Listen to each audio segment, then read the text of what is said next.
पांडुरंग परमात्मा श्री ज्ञानोबा जगद्गुरु तुकाराम महाराज, शांती ब्रह्म एकनाथ महाराज, आदिगुरु श्री शंकराचार्य इत्यादी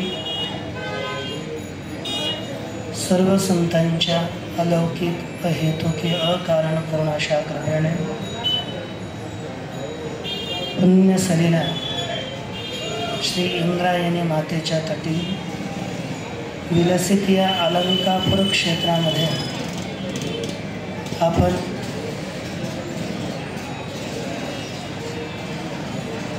श्री महाराजांच्या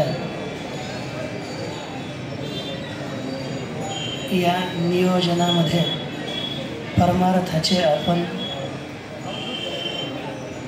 धडे ग्रहण करत आहोत आणि आपल्या जीवनाच्या उत्कर्षाकरिता आपण प्रवृत्त होत आहोत। महाराजांच्याच आदेशानुसार आज्ञेनुसार मला या श्री ज्ञानोबारायांच्या कृती चतुष्टयामधील एक विशेष कृती, सर्वात श्रेष्ठ कृती श्री अमृतानुभव, या अमृतानुभवाचा विचार करण्याचा योग आला। तसा तर मी अमृतानुभव अगोदर पूर्ण असा वाचलेला नाही आहे, कारण की वाचण्याकरता अवकाश भेटेल तेव्हा मनुष्य वाचेल। 7-8 घंटे कधी 9 घंटे नित्य पाठातच जातात, नंतर बाकी चिंतनामध्ये कालावधी न भेटल्यामुळे करण्याचा योग येत नसे। परंतु अशातही थोडा मी धावत्याच वेगात केला, तुम्ही माझ्यापेक्षा जास्त केला असेल, तरी पण आपण याचा विचार करण्याचा प्रयास करू। आता मी सुरुवातीला तुम्ही जेव्हा फोन केला तेव्हा पाठामध्येच बसलं असताना सहज म्हटलं आता दुसरा पाठ सुरू करायचा, पहिला पाठ संपला, तेवढ्यात तुमचा फोन आला। नंबरही नाही आहे, काहीच नाही आहे, आवाजही कळेना। मग म्हटलं आता मना करणं योग्य नाही आहे। त्या म्हटलं आदेश आहे, मोठ्या व्यक्तीने आदेश केला तर आपण पालन केलं पाहिजे। त्यानुसार या अमृतानुभव ग्रंथाचा विचार करण्याचा योग आला। आता जसा असेल तो ज्ञानोबरायांच्या चरणी आणि तुम्हा सर्व श्रोतृवृंदाच्या चरणी अर्पण करण्याचा प्रयास करेन। आतापर्यंत मागच्या 3 वक्त्यानं 40व्या ओळीपर्यंत आपला विचार प्रगट केलेला आहे।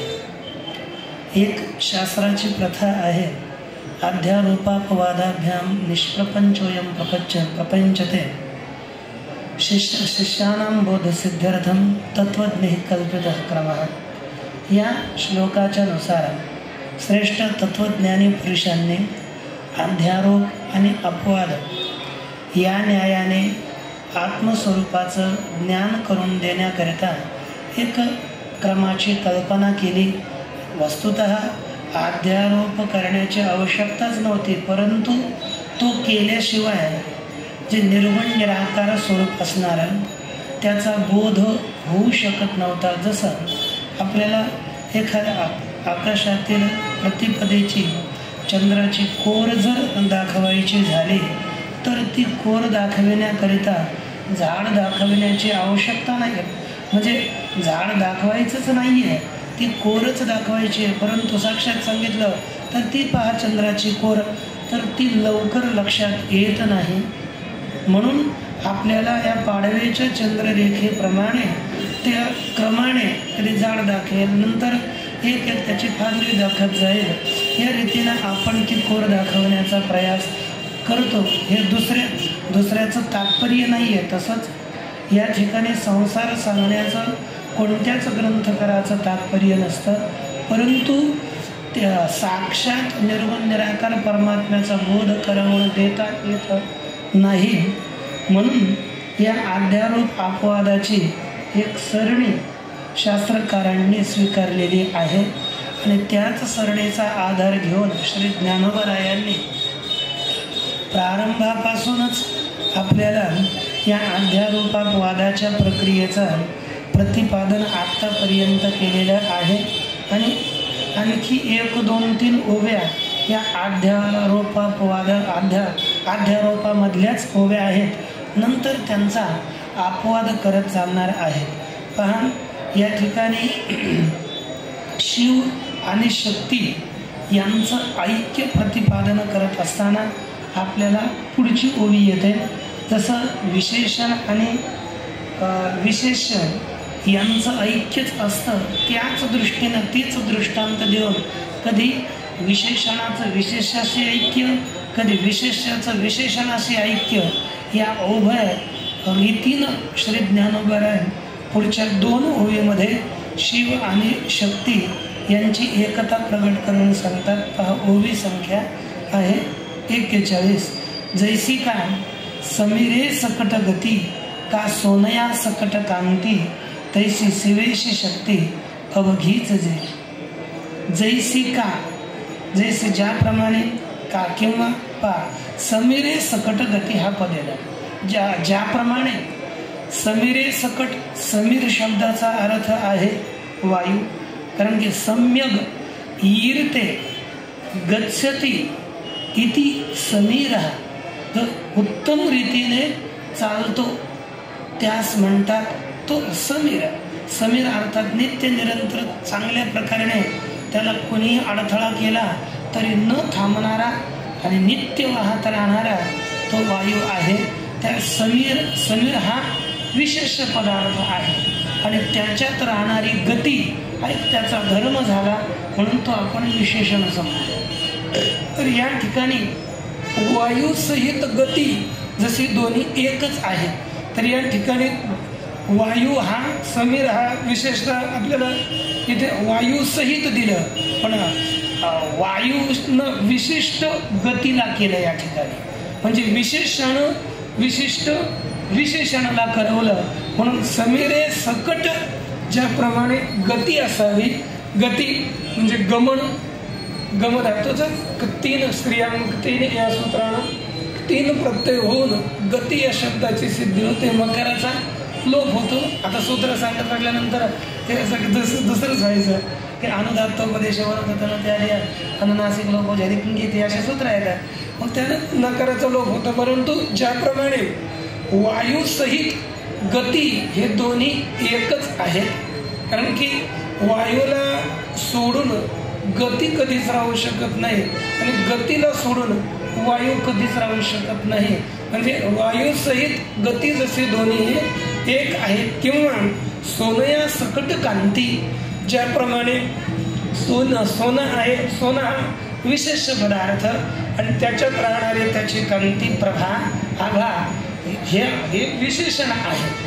आणि जशी सोन्या सकट कांती असावी त्याप्रमाणेच शिवेशी शक्ती अवघीच जे. या पहिल्या ओवीमध्ये आपल्या विचाराच्या पहिल्या ओवीमध्ये दोन्ही विशेषणानं विशेषानं विशिष्ट विशेषण दाखवलं, म्हणजे विशेषण युक्त विशेषण कसं आहे हे सांगतानाच सिद्धांतही हे सांगितलं. शिव हा विशेष आहे आणि शक्ती ही विशेषण रूप आहे. म्हणून शिवासह जी शक्ती अवघीच, आणि शक्तीला एक विशेषण दिलं अवघीच शक्ती जे. शिव परमात्म्यासह संपूर्ण शक्ती जी एक रूप आहे. मग आता शिव शब्दाचा अर्थही आपल्याला शास्त्रामध्ये येतो. शिवम कल्याणम विद्यते अस्य सह शिव, म्हणजे शिव अर्थात कल्याण आहे ज्याच्यामध्ये किंवा ज्याचं त्याला म्हणतात शिव. एक अशी उत्पत्ती केली. दुसरी शती अशुभम इति शिव, जो अशुभाचा नाश करतो त्याला म्हणतात शिव. तनु करणे काय राहतो आणि त्याचा अर्थ अशुभ शती खंड येते, जो अशुभाचा नाश करतो तो शिव. किंवा शेरते अवतिष्ठन्ते अनिमादयः अष्टौ गुणः यस्मिन् सः शिवः, ज्याच्यात अनिमादिक सर्व गुण विराजमान राहतात त्यास म्हणतात शिव. असा हा शिव तो शक्तीसह एकच आहे, कारण की या ठिकाणी विशिष्ट ऐक्यता आपल्याला सांगितली आहे, केवळ निर्गुणाची ऐक्यता इथे सांगत नाही. जसं विशिष्टाद्वैत आहे त्याचप्रमाणे समजा त्यांच्यामध्ये ही विशिष्ट जी काही उपाधी आहे तर गुण आहेत, त्या गुणांनी विशिष्ट परमात्मा आहे आणि तो एक आहे हे त्यांचं मानणं आहे, म्हणून ते विशिष्ट अद्वैती आहे. त्याचप्रमाणे या ठिकाणी शिव आणि शक्तीचं ऐक्य या ठिकाणी भगवान ज्ञानोबराय सांगतात. आणि ही शक्ती कशी आहे? अवघीच शक्ती, अवघीच. कारण की अवघी म्हटलं तर तिचे काही प्रकार असले पाहिजेत. त्या प्रकारानं अनेक प्रकारानं युक्त असणारी शक्ती, संपूर्ण शक्ती आपल्याला सांगावी लागेल. म्हणजे काय संपूर्ण लोक आले का? अर्थात त्याचे काहीतरी विभाग असतात. मग आपण म्हणतो सगळेच लोक आले, अर्थात त्यांचे वेगळे वेगळे अवयव आहेत. काही अर्धे येऊ शकतात आणि अर्धे राहू शकतात. परंतु ज्यावेळेस बोलतो आपण संपूर्ण, तर मग ही संपूर्ण शक्ती आहे. तिचे काही विभाग तरी आपल्याला शास्त्रामध्ये दिसून येतं की मायाभी पुरुरूप येते. मायाभी बहुवचन दिलेलं आहे. माया तर एकच आहे, मायाभी असं बहुवचन त्या ठिकाणी का दिलं? कारण की त्या मंत्रामध्ये मायेचे जे काही 3 गुण आहेत सत्वरजतम, त्या दृष्टीनं, कारण 3 गुण हे अनेक झाले, बहु झाले, म्हणून मायाभी अशा प्रकारचा बहुवचनाचा प्रयोग केला. तर या त्रिगुण संपन्न शक्ती असं एक आपण अर्थग्रहण करू शकतो. किंवा परास्य शक्ती विविधैव श्रूयते, अनेक प्रकारची या परमात्म्याची शक्ती श्रवण केली जाते. म्हणून या आणि तसं पाहिलं तर जगामध्ये प्रत्येक पदार्थामधली शक्ती वेगळी वेगळी आहे. मग अग्नी असेल, मनुष्य असेल, धान्य असेल, त्या पदार्थामध्ये त्याची शक्ती निहित आहे. या सर्व शक्तीनं युक्त असणारी संपूर्ण ही शक्ती ही शिवासह एक आहे, पृथक नाही. पुन्हा तिसरा दृष्टांत देतात का कस्तुरी सकट परिमळू, का उष्मे सकट अनळू, तैशी शक्तीसी केवळू शिवची जो. किंवा कस्तुरी सह परिमळ हे दोन्ही एक आहेत. हरणाच्या नाभीमध्ये विराजमान असणारी कस्तुरी ती वेगळी आहे आणि सुगंध वेगळा आहे असं होत नाही. यद्यपि विशेषण सुगंध आहे, परिमळ आहे, तरी पण ती विशेषणाला आपण असं पृथक करू शकत नाही. जसं काळा घोडा असेल, काळा रंग वेगळा हा समजण्याकरता वेगळा आहे, परंतु ग्रहण करण्याकरता उभयच आपल्याला ग्रहण करावे लागतील. तसंच कस्तुरीसह परिमळ हे दोन्ही एक आहे. किंवा उष्मे सकट अनळू, उष्म म्हणजे उष्णता, त्यासह अनळ अग्नी एकच आहे. या ठिकाणी विशेषणानं विशिष्ट सांगितलं. आतापर्यंत जे पहिले 3 दृष्टांत ते विशेषणानं युक्त विशेषण सांगायचे, पण आता इथे उष्मे सकट, उष्मा विशेषण आहे, अनल हे विशेष आहे. त्या उष्मेसह जसा अग्नी एक असावा तैसा शक्तीची केवळू श्री शिवची, शक्तीशी केवळू श्री शिवची जो, त्याप्रमाणे शक्तीसह केवळ जो श्री ऐश्वर्य संपन्न शिवच आहे, परमात्माच आहे, त्या व्यतिरिक्त दुसरा नाही. परंतु या आतापर्यंत झालेली जी भाषा आहे ती अध्यारोपाची भाषा झाली. आता त्याचा अपवाद करून सांगण्याकरिता तसं तर पुस्तकामध्ये पुढच्या काही ओळपासून अपवादाची त्यांनी सुरुवात केलेली आहे, परंतु शब्द जर पाहिले तर इथूनच आपल्याला दिसतात थोडे शब्द. हे जे दोन्ही आहेत हे कोठे आहेत तर सांगतात की हे ज्या ठिकाणी भासतात त्या ठिकाणी हे दोन्ही वस्तुतः मिथ्य आहेत. त्यांचं त्या ठिकाणी काहीच अस्तित्व नाही आहे. सांगतात राती आणि दिवो पातळी सूर्याचा ठाव, तैसा आपली साची वावो दोघेच. ज्याप्रमाणे रात्र आणि दिवस हे दोन्ही सूर्याच्या ठिकाणी गेली, सूर्याला भेटण्याकरता गेली समजा, परंतु त्या ठिकाणी हे दोन्हीही काहीच नाही आहेत.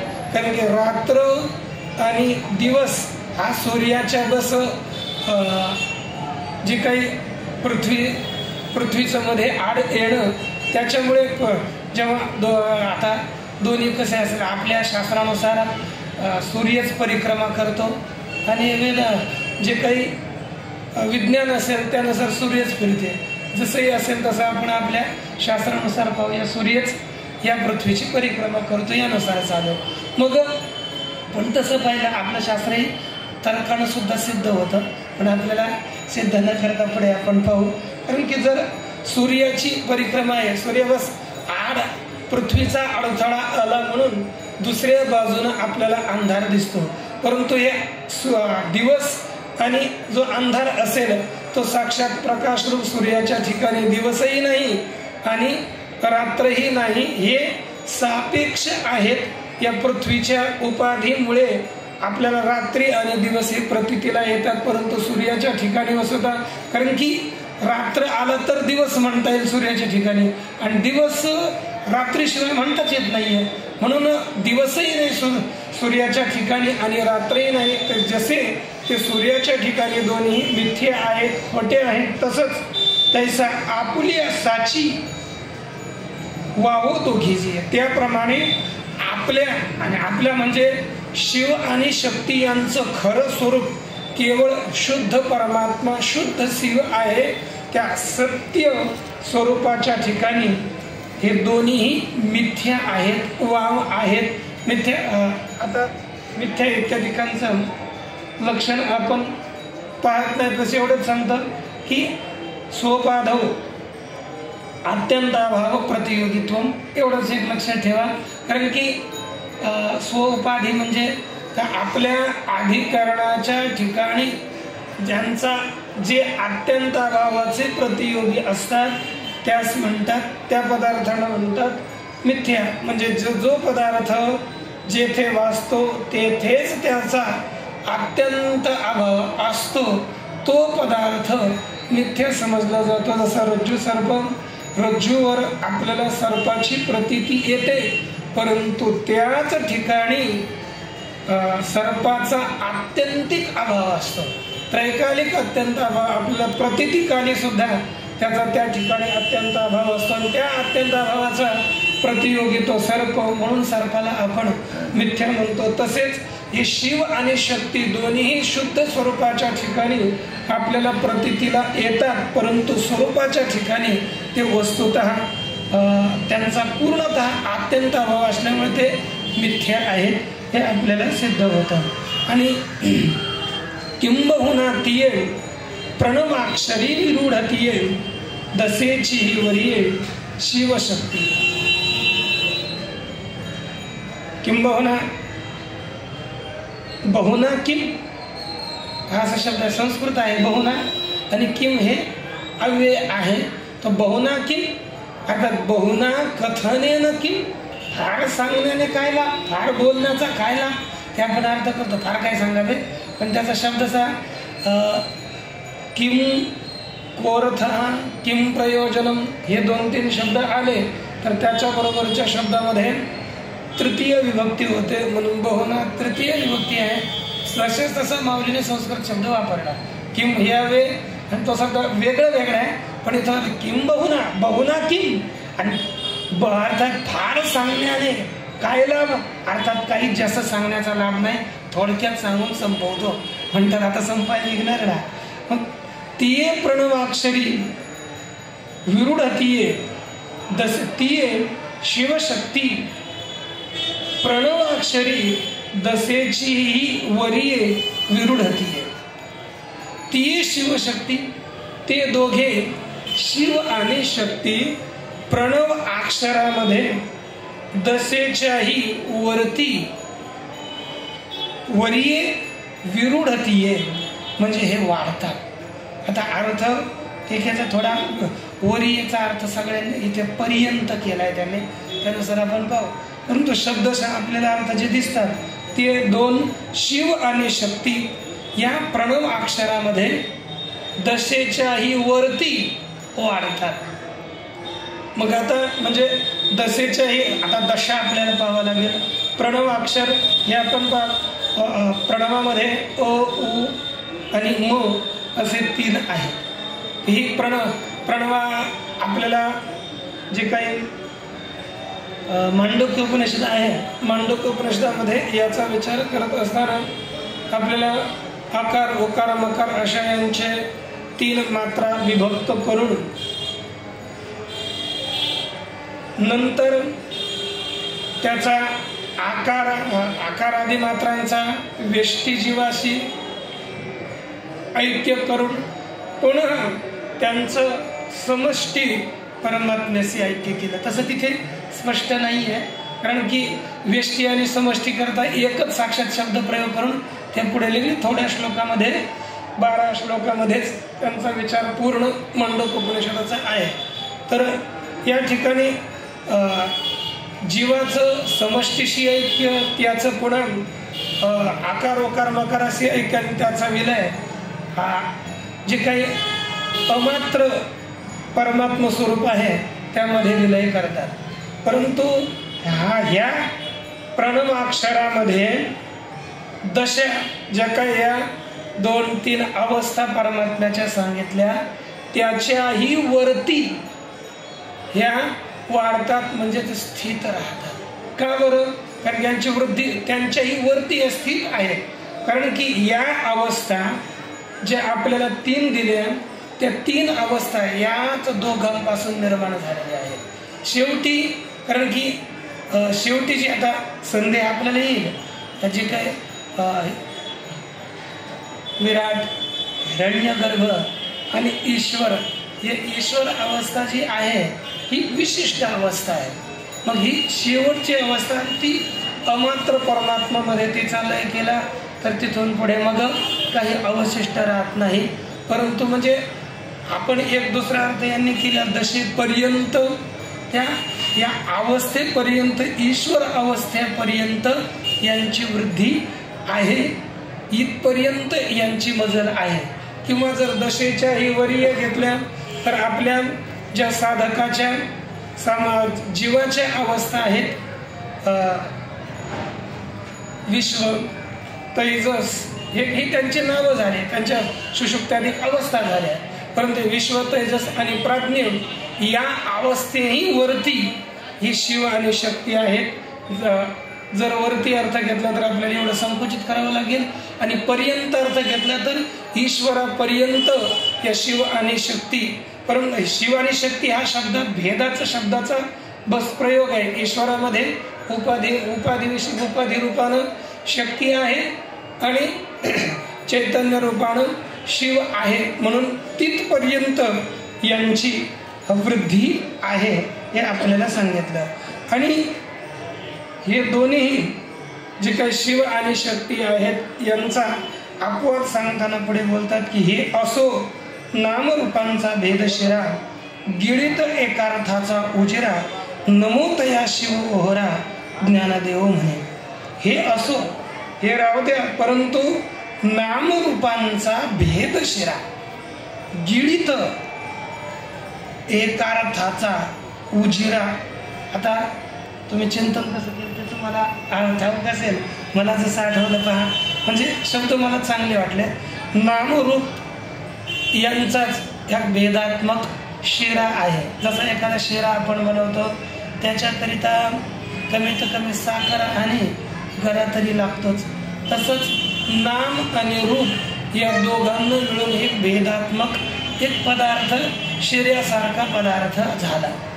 मग त्याला जर आपण गिळंकृत केलं, तो खाल्ला तर शिरा राहतच नाही. तसंच या ठिकाणी तो गिळवला असता एकार्थाचा उजिरा हो. एकार्थ म्हणजे जीव ब्रह्मैक्य यांचा उजिरा, यांची पुष्टता सिद्धी आपल्याला होते, पुष्टी होते. आणि तो कोण करतो? ज्याच्यामुळे नामरूप, ज्याच्याद्वारे नामरूपाचा भेदशिरा गिळवला असता जीव ब्रह्मैक्याची पुष्टी होते. उजिरा म्हणजेच पुष्टता, धरीला पुष्टी होते. तया, कारण की ते तया शब्द म्हणून जया अगोदर घ्यावा लागेल. यत्तदोर नित्य संबंध या न्यायाने जया नामरूपाचा भेद शिरा गिळित एकर्थाचा उजिरा होय तया शिव ओहरा नमो इति ज्ञान देव म्हणे. आता त्या शिव ओहरा नमो तुम्ही म्हणता आपल्याला जो अर्थ केलेला आहे शिव त्या शिव आणि शक्तीला नमस्कार असो असे श्री ज्ञानेश्वर महाराज म्हणतात. हा अर्थ सर्व ठिकाणी लिहिलेला आहे. परंतु ओहरा म्हणजे पत्नी अर्थ केला आणि शिव म्हणजे शिव ओहरा म्हणजे शक्ती. त्या शिवशक्तीला माझा नमस्कार असं असे श्री ज्ञानोबराय बोलतात. परंतु इथं जर पाहिलं मागच्या एका ओळीमध्ये तैसा आपल्या साची वाव दोघे जी आहे याच्यामध्ये आपल्या शुद्ध स्वरूपामध्ये दोघे मिथ्य आहेत. मग त्या इथे आता निर्गुण परमात्म्याच्या कथनाकरिताही आरंभ झालेला आहे.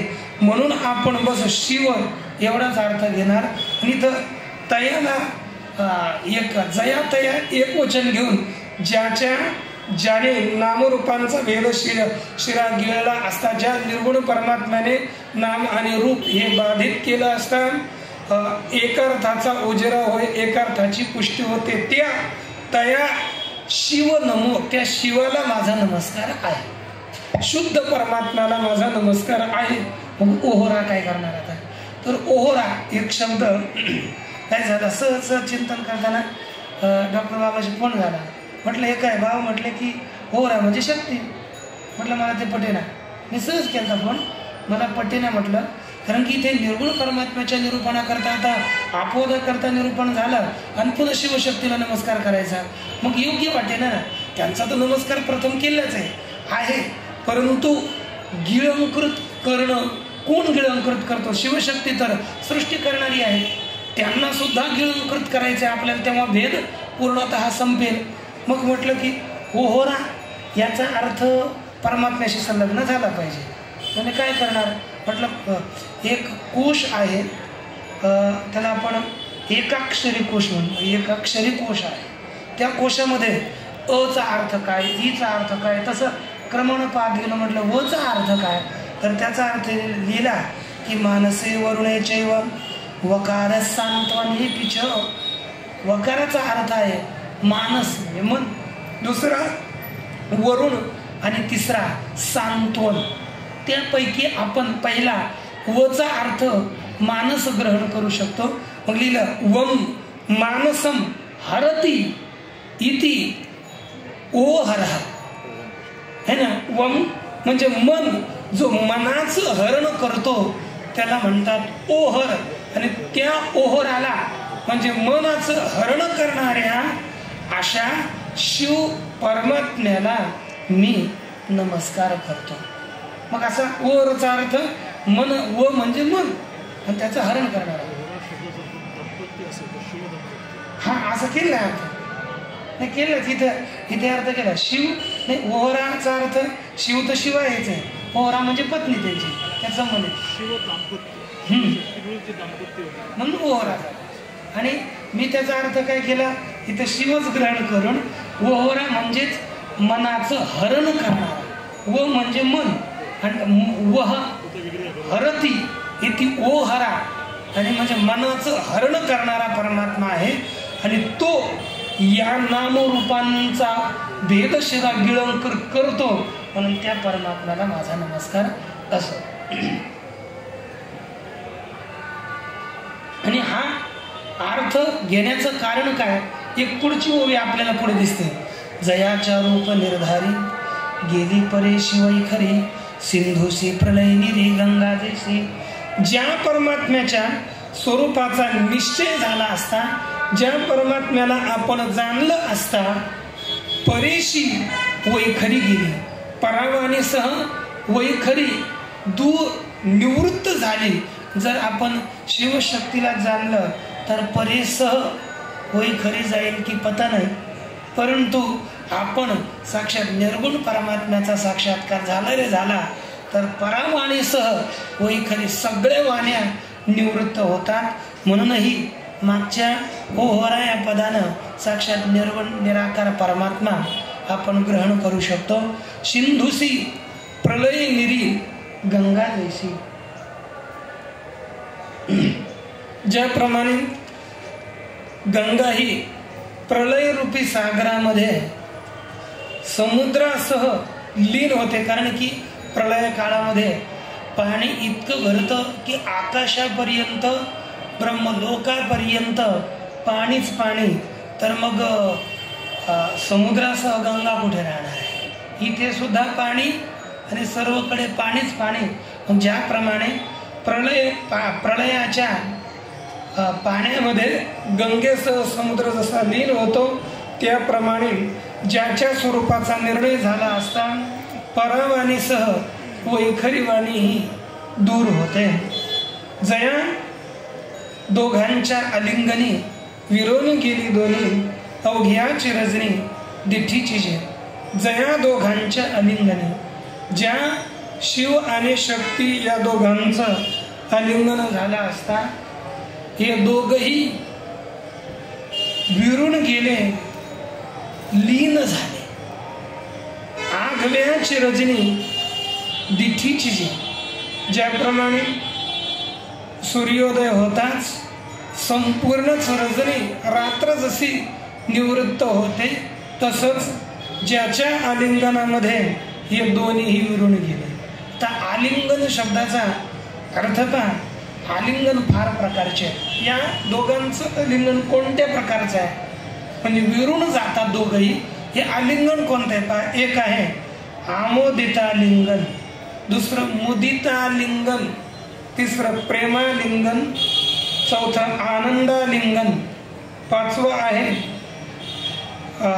रुच्यालिंगन, सहावं मदनालिंगन, सातवं विनोदालिंगन, आठवं कृपालिंगन आणि 10वं अधिष्ठानालिंगन.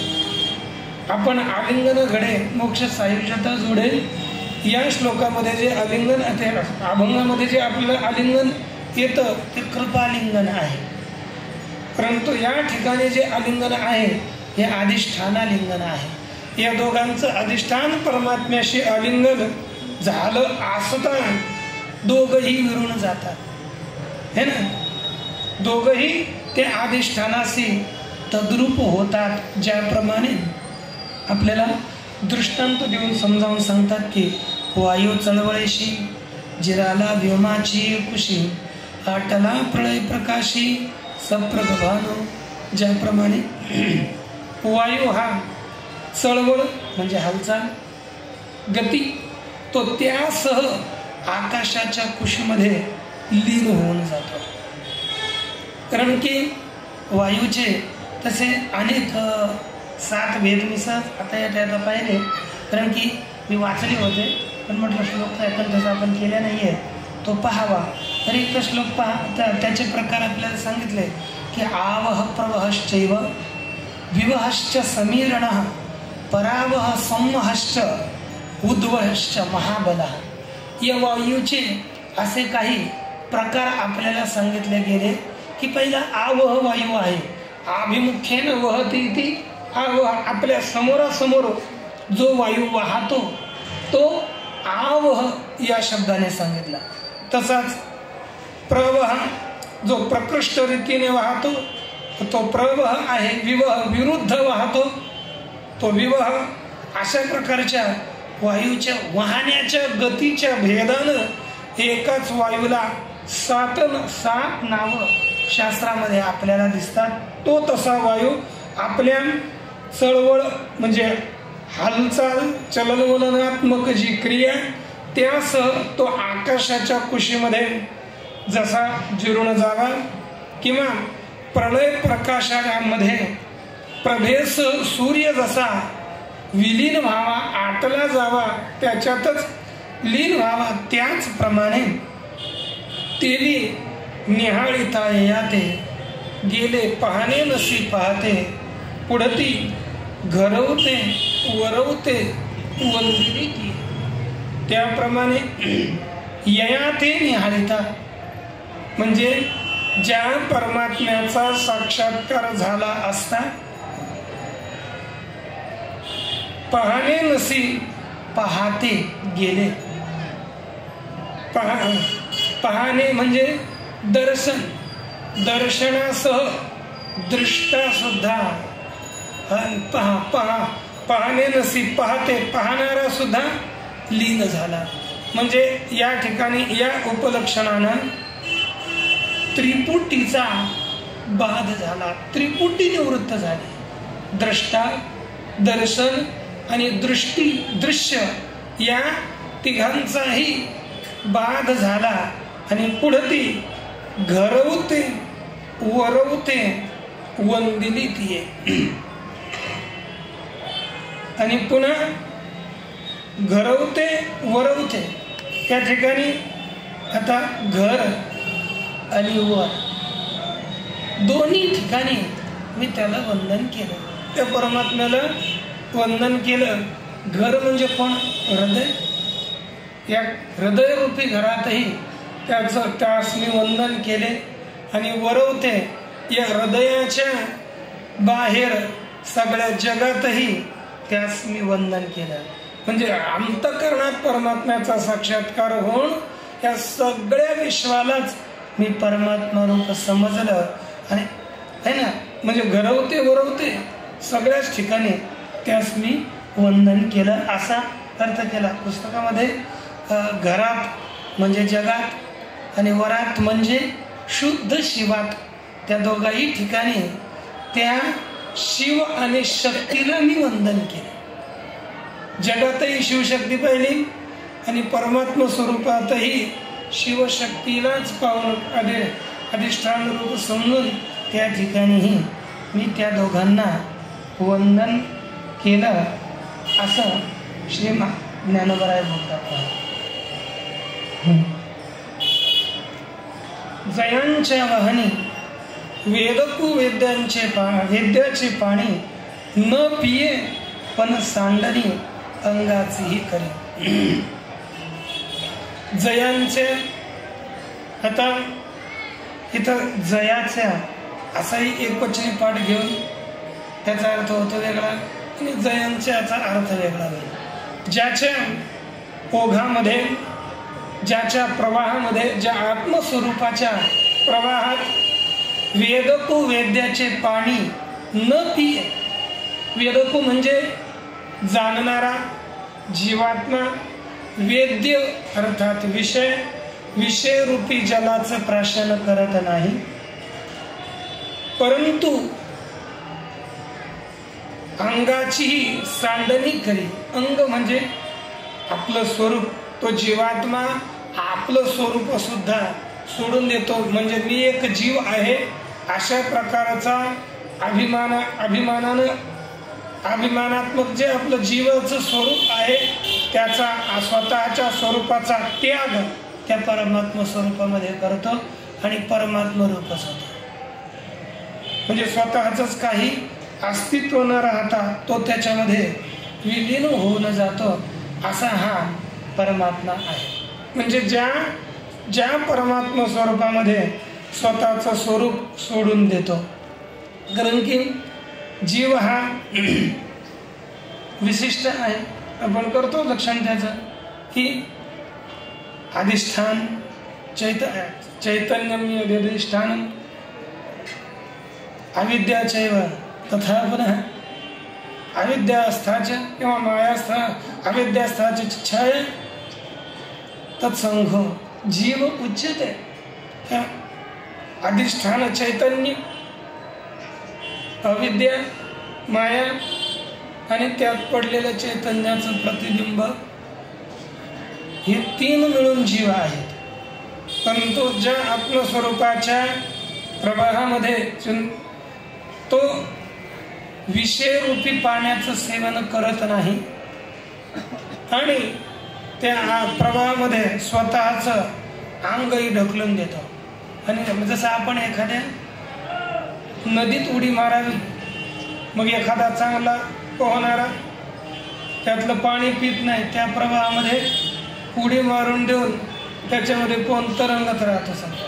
परंतु हा जीवात्मा त्या आत्मस्वरूपामध्ये स्वतःचं अंग सोडून तदरूप होऊन जातं असा हा जीवात्मा आहे. तेथ मी नमस्कारा लागी हो दुसरा तरी लिंग भेद परा जोड जा. अशा या आत्मस्वरूपामध्ये मी नमस्कारा लागी दुसरा हो, मी त्या परमात्म्याला किंवा प्रकृती पुरुषाला अर्थात शिव आणि शक्तीला नमस्कार करण्याकरिता कोणी एक वेगळा आहे असं जर चिंतन केलं तरी लिंग भेद परा जोड जाव. लिंग भेद केल्याचा परा म्हणजे पाप प्राप्त करण्यास निघालो असं आहे. कारण की आत्मस्वरूपामध्ये अद्वितीय आनंदामध्ये शिवशक्ती यामध्ये भेदाचं जर कल्पना आपण केली तर एक अद्वितीय स्वरूपात आपण भेदाची कल्पना केली तर आपल्याला लिंग भेद केल्याचं पाप लागतं.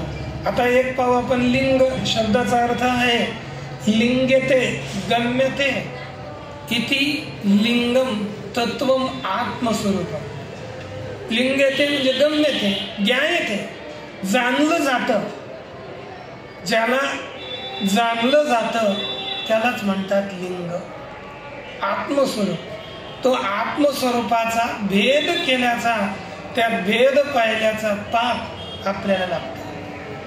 किती पाप आहे म्हणजे आत्मस्वरूपामध्ये आपण भेद पाहिला, आत्मस्वरूपाचं यथार्थ वास्तविक ज्ञान झालं नाही तरी इतकं पाप लागतं. जशी आत्महत्या केल्याचं पाप आहे तसंच या आत्मस्वरूपाला न जाणण्याचं पाप आहे.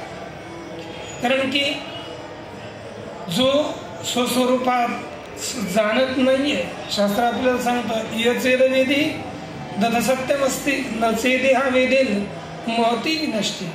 याच ठिकाणी आपण आत्मसाक्षात्कार केला तर फार कल्याण आहे.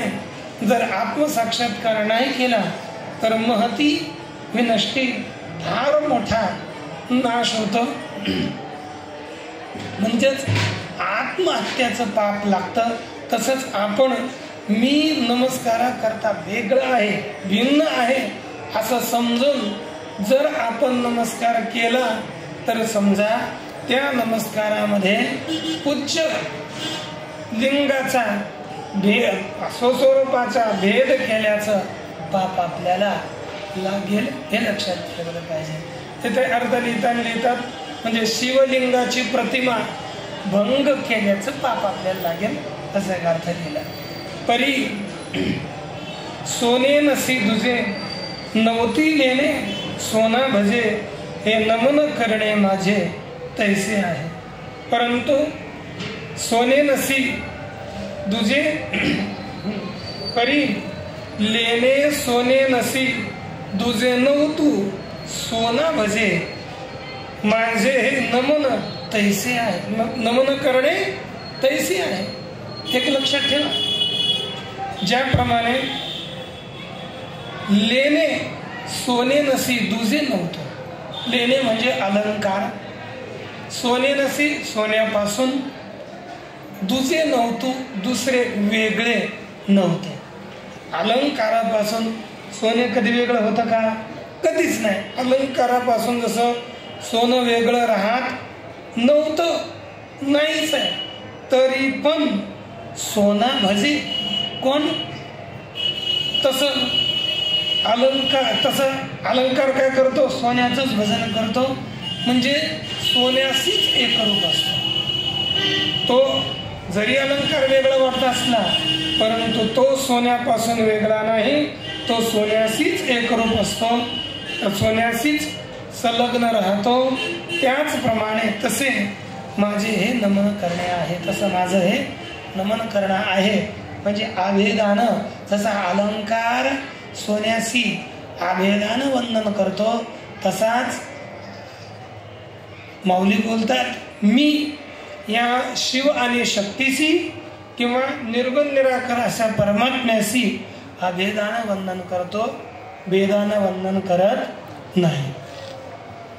सांगतावाचे ते वाचा ठाओ वाच्य वाचकाचा पडता काय भेदाचा विटाळू होय.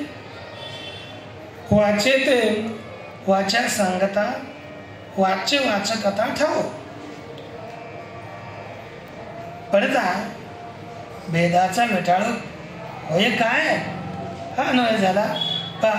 वाचे ते वाचा सांगता वाचे ते म्हणजे वाणीने वाणीचंच वर्णन केलं असता या ठिकाणी वाच्य वाचकता ठाव. एक वाच्य आहे कोण वाणी. समजा आता मी काय म्हटलं ही माझी वाणी आहे. ही माझी वाणी आहे थोडी खराब आहे असं मी म्हटलं तर बोलणारी कोण आहे वाणीच. आणि कोणाला बोलते वाणीलाच. म्हणजे माझी वाणी अशी आहे आपण असं बोलत असताना ही बोलणारी वाणी आहे आणि बोलतेही वाणीचंच वर्णन करते. पण वाच्य आणि वाचक दोन्ही कोण झाले वाणीच. म्हणजे याच्यामध्ये वाच्य वाचकाला स्थान आहे परंतु त्यामध्ये भेदाचा काय विटाळ है ना. या वाच्य वाचकाचा ठाव पडला असता भेदाचा विटाळ होय काय. त्यामध्ये भेदाचा विटाळ भेदाचा दोष लागतोय काय अर्थात भेदाचा दोष लागत ना. विटाळ त्या स्वस्वरूपाच्या ठिकाणी होत नाही. जसं सिंधू आणि गंगेची मिळणी स्त्री पुरुष नामांची मिरवणी दिसत असे तरी काय पाणी द्वैत होईल. दोन आहेत. सिंधू म्हणजे समुद्र सागर आणि दुसरी गंगा. या दोन्ही मिळण्याच्या पूर्वी स्त्री पुरुष नामांची मिरवणी. गंगा ही स्त्रीलिंगी आहे आणि समुद्र पुल्लिंगी आहे. सिंधू पुल्लिंगी आहे. या दोन प्रकारच्या नावाची आपल्याला प्रसिद्धी होते. म्हणजे गंगा स्त्रीलिंगी आणि समुद्र पुल्लिंगी. हे जरी दिसत असलं तरी पाणी काय द्वैत होईल. पाणी काय परंतु दोघांमधलं पाणी काय वेगळं आहे काय नाही. पाणी ते पाणीच. मग समुद्राचं पाणी असो किंवा गंगेचं पाणी असो दोन्हीही एकच आहे. परंतु जोपर्यंत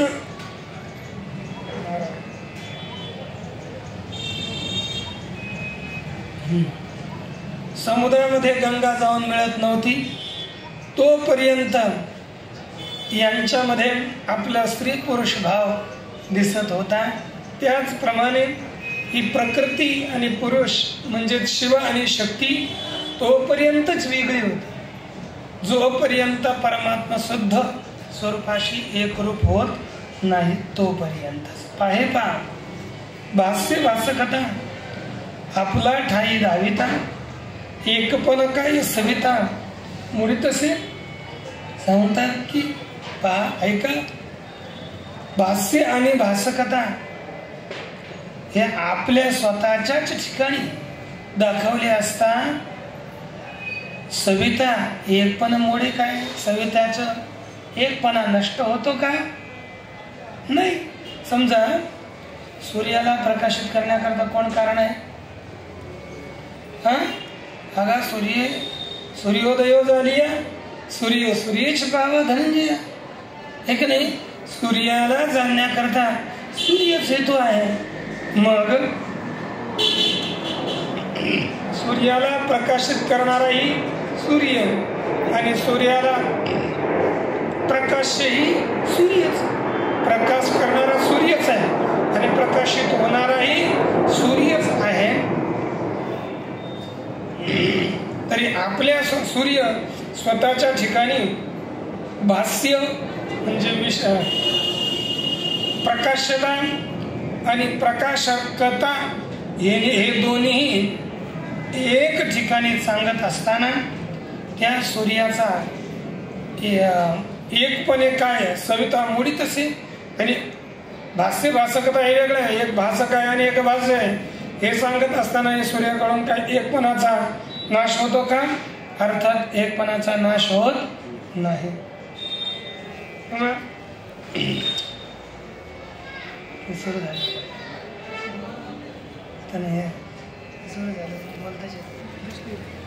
चंद्राची या दोंदावरी होतात चांदणी अशी विखुरी, काय ओने दीप्तीवरी घेवसो का दीप.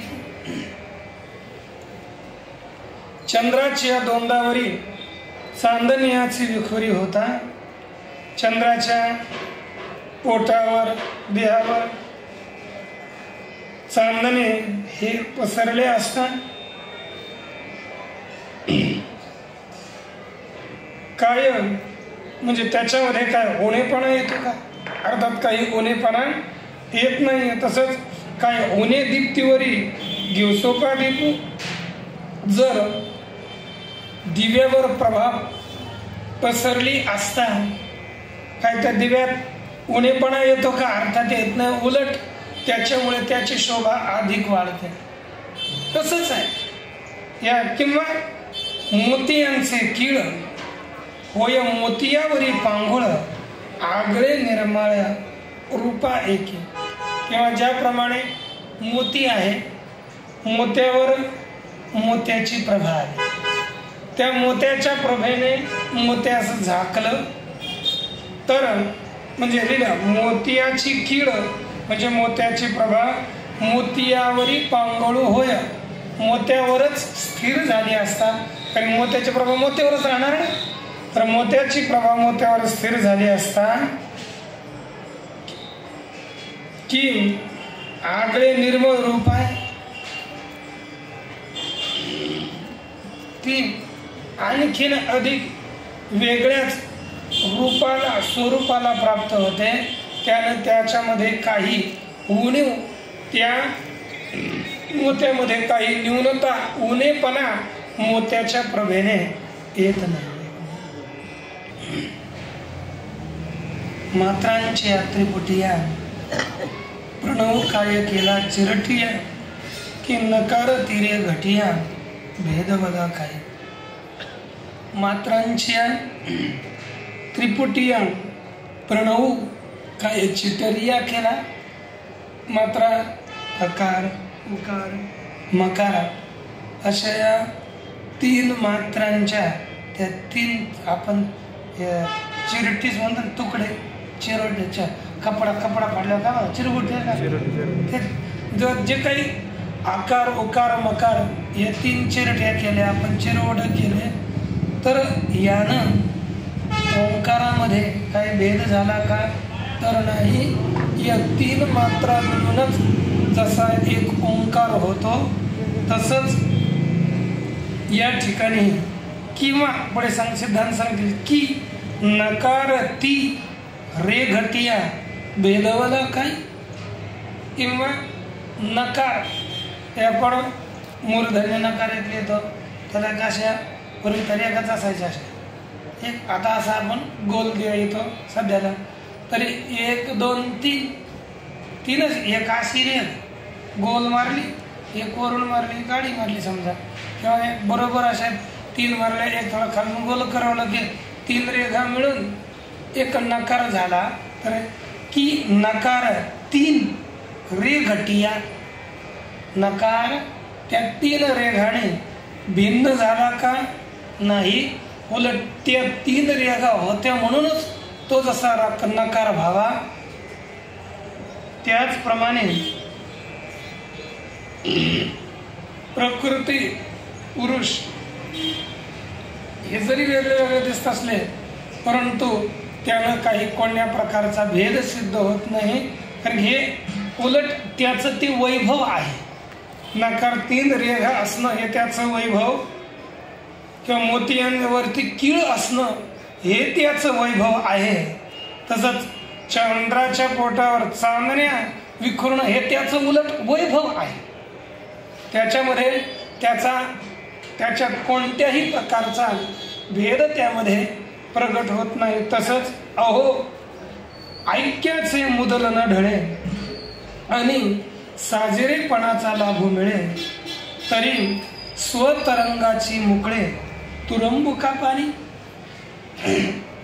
माऊली बोलतात की अहो, ज्या ठिकाणी ऐक्याचं मुद्दल नष्ट होत नाही आणि लाभ कोणता भेटतो, साजेरेपणाचा, सुंदरपणाचा, गोजरेपणाचा एक लाभ आपल्याला प्राप्त होत असेल तर समजा आपल्याकडे 100 रुपये आहेत, आपण एखाद्याला 100 रुपये दिले, आपले 100 रुपये नष्ट होत नसतील आणि त्यापासून 125 रुपये जर आणखी भेटत असतील तर आनंद आहे ना, त्या दुःख आहे का? नाही तर अरे आम्ही यांना हरी म्हणतो, पण दोघांचं एकच नाव झालं ना म्हणा. मग जर मग आपण दुसरं क्रिया करणार का? कधीच नाही ना. तसंच ज्या आत्मस्वरूपाच्या ठिकाणी, आत्मस्वरूप हे मुद्दल आहे, निर्गुण निराकार स्वरूप हे मुद्दल स्वरूप, आणि त्याच्यावरच जर शिवशक्ती या रूपानं आपल्याला साजरेपणाचा, सगुणत्वाचा जर लाभ प्राप्त होत असेल तर तो आपण का सेवन करू नये?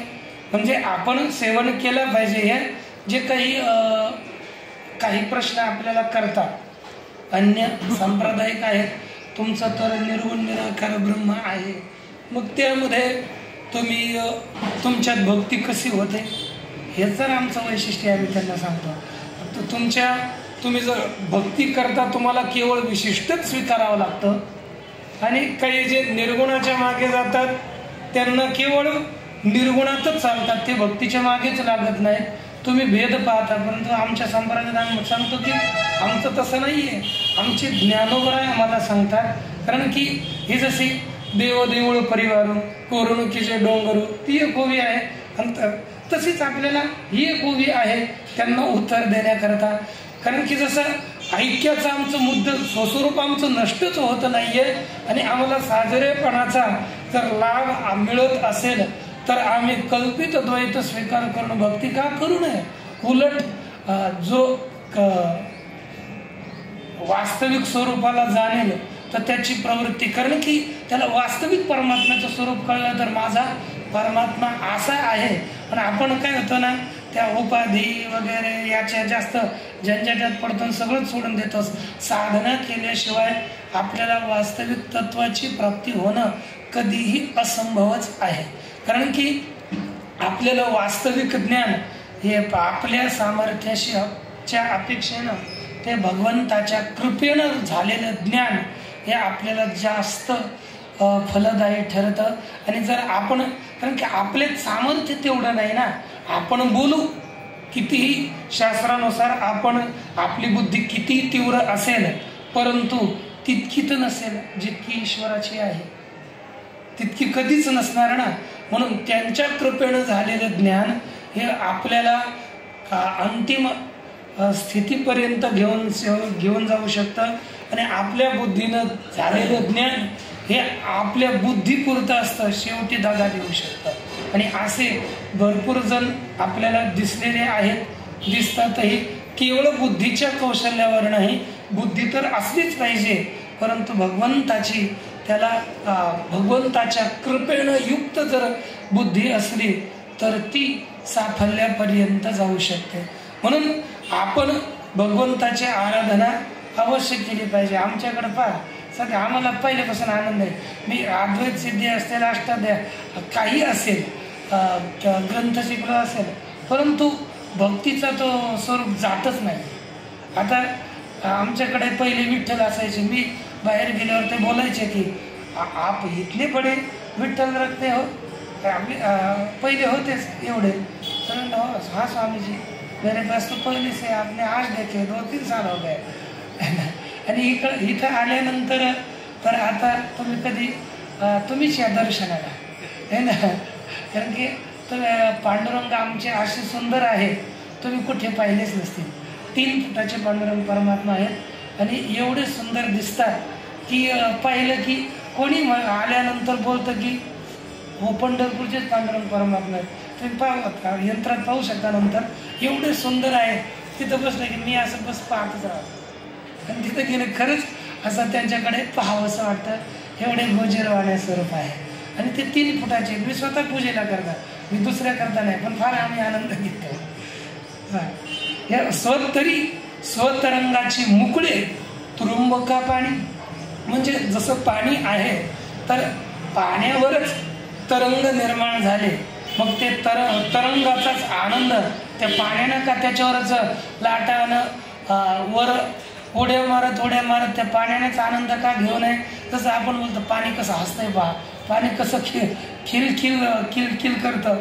हे आपण एखाद्या शब्दाचा प्रयोग हिंदीमध्ये करत असता, किलकिल हा तो तिकडला शब्द आहे. पण तसंच या ठिकाणी परमात्म स्वरूपावर या भक्तीचा आनंद लाभ आपण का घेऊ नये, म्हणून म्हणजे आपण घ्यावा. त्याचा ह्या आक्षेपार्थ काय का घेऊ नये अर्थात आपण घेतलंच पाहिजे. म्हणून भूतेषु भवानी वंदिली न करोनी सेनानी मी निघालो नमनी ते ऐसे. म्हणून भूतेषु भवानी सेनानी करोनी है ना, सेनानी न करोनी वंदिली, म्हणजे भूतेश म्हणजे भूतांचा ईश्वर परमात्मा शिव आणि भवानी शक्ती, या दोघांना वेगळं न करता मी त्या दोघांनाही वंदन केलं. आणि मी नमनी निघालो ते ऐसे नमन. माझं नमन कसं आहे ते ऐसे नमनी मी निघालो.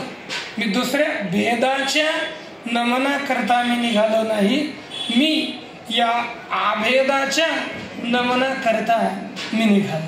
म्हणजे मी आभेदात्मक यांना नमन केलं, भेदात्मक वेगळं न करता यांना नमन म्हणजे अभेदात्मक नमन केलं. या नमनामध्ये मी प्रविष्ट झालो, मी असं नमन केलं. या ठिकाणी आता खालचे जे काय आहेत करताना अर्थ वंदन आणि नमन याचा अर्थ ते थोडा वेगळा करतात. आपणही जर करायचं झाला, पण वंदन हे ताटस्थ्यात होतं आणि नमन हे प्रविभावात होतं. कारण की आपल्याला जे काही वंदन धातू आहे तो साधा वदी वंदने तरी, परंतु नम प्रविभावे असा येतो. नमनामध्ये लीनता असते आणि वंदनामध्ये असावीच असं नाही. आपण तुमच्या चरणावंदन असंही करून करतो, परंतु नमन हे प्रविभाव शब्दात आहे. आपण करत नसत नमन, कधी कधी आपण वाटतं की असंही करतो, परंतु नमनामध्ये जास्त लीनता राहते, तद्रूपता राहते. म्हणून या तद्रूपतेतून मी माझं हे नमन केलेलं आहे असं श्री ज्ञानोबराय आपल्या पुढे प्रगट करतात. ते कसं त्यांनी सांगताना बोलतात की दर्पणाचे त्यागे प्रतिबिंब बिंबिरिगे का बुडी तिचे तरंगे वायूचा ठेला. ज्याप्रमाणे आपलं बिंब आरशात जे पडतं त्यास प्रतिबिंब म्हणतात. आपण पाहणाऱ्याचं मुख हे बिंब आहे, परंतु आपलं जे प्रतिबिंब दर्पणामध्ये आरशामध्ये वेगळं आपलं जे एक स्वरूप दिसतं ते जर निवृत्त करायचं असेल तर आपण काय करतो, आरसा दुसरीकडे त्याचा त्याग करतो. म्हणजे ते प्रतिबिंब आता मग ते प्रतिबिंब राहत नाही, ते प्रतिबिंब निवृत्त होतं. मग जातं कुठे? माऊली बोलतात दर्पणाचे त्यागे प्रतिबिंब बिंबिरिगे. ते प्रतिबिंब बिंबात जातं, बिंब रूप होऊन जातं. बिंबाशिवाय त्या प्रतिबिंबाला थोडीही सत्ता राहत नाही. किंवा बुडी तिचे तरंगे वायूचा ठेला, किंवा ज्याप्रमाणे वायूचा ठेला म्हणजे वायू शांत झाला असता. कारण की वायूच्या तीव्रतेने पाण्यात तरंग येतात आणि वायू जर निवृत्त झाला तर तरंग शांत होतात. तर वायूचा ठेला तरंग बुडी तिचे, तरंग हे त्या पाण्यामध्ये बुडीत येतात, पाण्यात तरंग लीन होतात. म्हणजे ते पाण्यापासून तरंगाचे सत्ताच वेगळी राहत नाही. ना तरी नीद जात खेव पावे आपुला ठाऊ तैसी बुद्धी त्यागे देवी देवो वंदिली मिया. हे तीनही दृष्टांत दिले की आता हा तिसरा दृष्टांत ना तरी नीद जात खेवो आपुला ठाऊ पावे. ज्याप्रमाणे निद्रा गेली असता मनुष्य हा आपल्या स्वस्वरूप स्थितीत जागृतीत येतो, तशीच बुद्धी त्यागे देवो देवी मिया वंदिली. बुद्धीचा त्याग करून म्हणजे बुद्धीच्या विचाराने या सर्वांचा त्याग करून मी देव आणि देवी यांना वंदन केलं. बुद्धीनं द्वैताचा त्याग केला, द्वैताचा निराश करून देवो देवी यांना मी वंदन केलं. किंवा बुद्धीच्या द्वारे देवो देवीचा अधिष्ठानाच्या ठिकाणी बाध करून मी त्या दोघांना वंदन केलं. कारण अधिष्ठान रूप करून मी त्यांना वंदन केलं, तेव्हा ऐक्यानं वंदन उत्तम रीतीनं संभव होतं. जसं सांडोणी मीठपणाचा लोभू मिठे सिंधुत्वाचा घेतला लाभू, तेवी अहम देवनी मी शंभू शांभवी झालो. ज्याप्रमाणे मिठाचा लोभू सांडोनी मिठे सिंधुत्वाचा लाभू घेतला. जसं मिठानं काय केलं, नमक मीठ त्यानं आपला म्हणजे मीठ मी एक मीठ आहे. आणि जर कधी कधी काय होतं आपल्या या जे काय सरकार वगैरे राहतं ना पार्ट्या, त्याच्यामधला एक पार्टी दुसऱ्या पार्टीमध्ये लवकर विलीन होत नाही, कारण की स्वतःची सत्ता अस्तित्व काही राहत नाही, काही मग लीन करतात.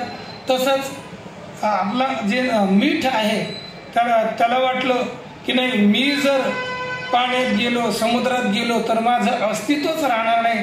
असं केल्यावर त्याला कोणीही श्रेष्ठ म्हणत नाही, फार थोडा एक छोटा खडा येतो असंच बोलतं. परंतु मीठपण हा मिठानं आपला मीठपणाचा लोभ सोडून दिला, संकोचितपणाचा लोभ सोडून दिला आणि समुद्राशी जर समुद्रात मध्ये गेला तर तो सिंधुत्वाचा मी व्यापक आहे अशा प्रकारचा जसा त्यांना लाभ घ्यावा, तसंच मी या ठिकाणी अहम छोटा अहंकार हा लघु आहे, त्या अहंकाराचा त्याग करून मी शंभू झालो आणि शांभवी झालो, उभय रूप झालो. म्हणजे काय केलं, शंभू आणि शांभवी. आता शंभू या शब्दापासूनच शांभवी शब्द तयार झालेला आहे. स्त्रीलिंग प्रकरणामध्ये एक पुंयोगात आख्यायम या सूत्रानं गीत इत्यादी प्रत्यय होतो. आणि जसा गीत प्रत्यय करून जसं आपल्याला मातुल असेल त्याच्यापासून एक आन प्रत्यय होऊन मातुलाने बनतं. असे शब्द स्त्रीच्या पुरुषाच्या संबंधानं स्त्रीला एखाद्या शब्दाचा प्रयोग केला तर तिथे गीत प्रत्यय जोडून तो शब्द तयार होतो. तरी शंभू याच्यापुढे गीत झाला, मग शंभू गीत या ठिकाणी पुन्हा एक ओर गुण हा सूत्र येतं, कारण ऊल गुण झाला ओ शंभो आणि आयादी आदेश संधी शंभव आणि तिथे एक वृद्धी करून शांभवी अशा प्रकारचा शब्द तयार केलेला आहे. मग मिठे सिंधू काय मी अहम देवोनी शंभू आणि शांभवी झालो, तद्रूप झालं. हे काय केलं की आपला अहम दोन ठिकाणी राहतो, एक चैतन्य अंशाच्या ठिकाणी आणि म्हणजे आत्म अंशाच्या ठिकाणी आणि अनात्म अंशाच्या ठिकाणी. मी चैतन्य अंश हा चैतन्य स्वरूपामध्ये लीन करून मी शंभरूप झालो आणि अनात्म जे काही देहाधिक होते तो प्रकृतीमध्ये शक्तीमध्ये अर्पण करून मी शांभवी झालो.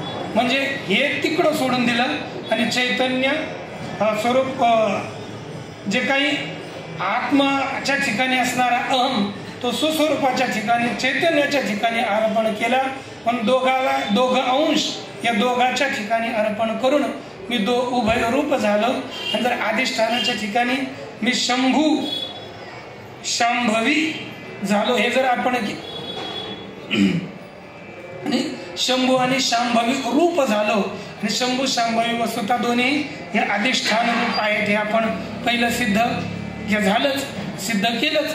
आणि तद्रूप झालो म्हणून शंभू आणि शांभवी उभयात्मक मी झालो. हे आपल्याला कारण तद्रूप अधिष्ठानारूपाने पकडता येतं, पण थोडं आपल्याला ते बाध करून तद्रूपता घ्यावी लागते.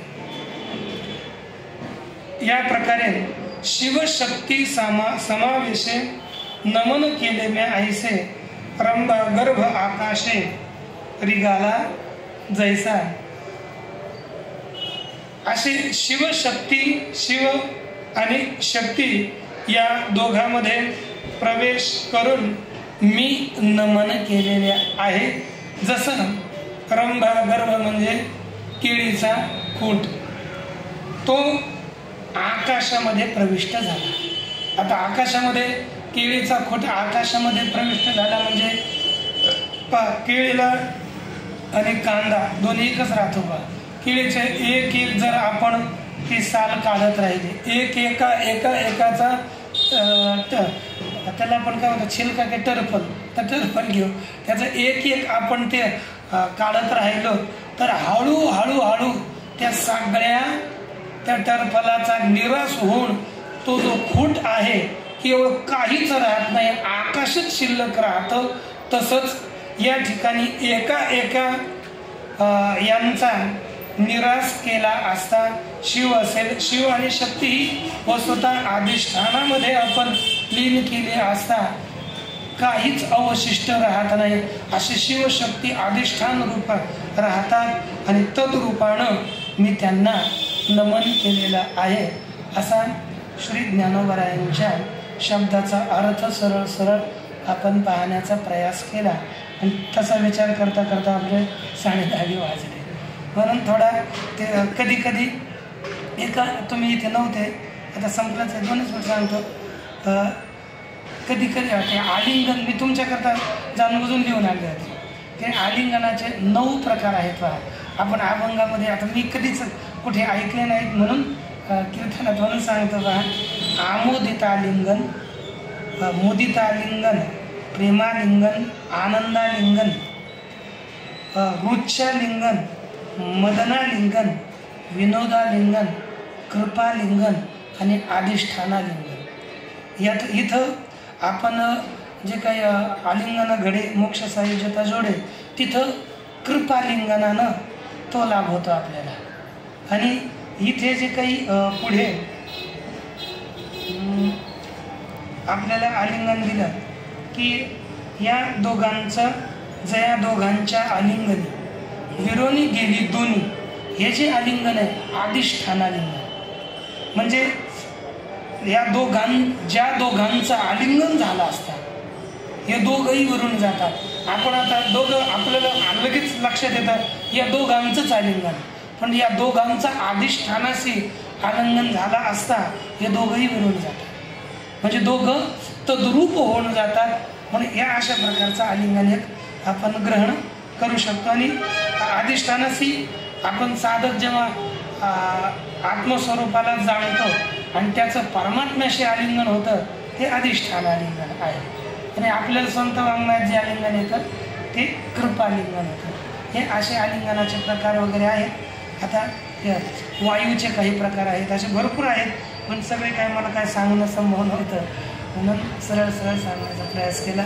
असं हे ज्ञानोबरायांची सेवा ज्ञानोबरायांच्या चरणी तथा तुम्हा सर्व श्रोत्यांच्या महाराजांच्या चरणी अर्पण करून याच ठिकाणी सेवेला प्रेरणा करून विठ्ठल श्री ज्ञानदेव पंढरीनाथ भगवान की जय. माऊली ज्ञानेश्वर महाराज.